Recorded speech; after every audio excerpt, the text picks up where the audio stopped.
আদনান, সকালবেলা তুমি এরকম অ্যাভয়েড করে চলে গেলে কেন? না বাবা, আমি অ্যাভয়েড করিনি, আমি তারা ছিল এই জন্য চলে গেছি। অবশ্যই তুমি অ্যাভয়েড করেছো, আমি তোকে চিনি না। কথা বলতে পারতে তুমি কথা বলবে, ক্যাজুয়ালি কথা বলবে, মানুষ মানুষের সঙ্গে যেভাবে কথা বলে সেইভাবে কথা বলবে। তুমি জাস্ট শাট আপ। তুমি না খুব বেয়াদব হয়ে গেছো, মুখে মুখে তর্ক করছো। এই তর্ক আমি পছন্দ করি না, তর্ক করবে না তুমি। আমি তোমার মুখে মুখে তর্ক করছি না বাবা, I am telling you the truth, যেটা আমার মনের ভিতরে আছে। You know one thing, you are so selfish. অফিসে চলে গেছে? নাস্তা করছে? না, আমি কখনো আমার বাবাকে জড়িয়ে ধরে চুমু খাইনি। আমার অনুভূতিগুলো আমি কখনো তাদের সামনে প্রকাশ করিনি।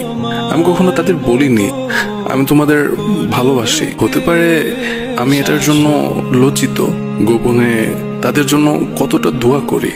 আমার একটাই চাওয়া, আমি যেন পূরণ করতে পারি তাদের সকল ইচ্ছে ও সকল পাপ। বাবা খেয়েছো? না। আসো খাবো।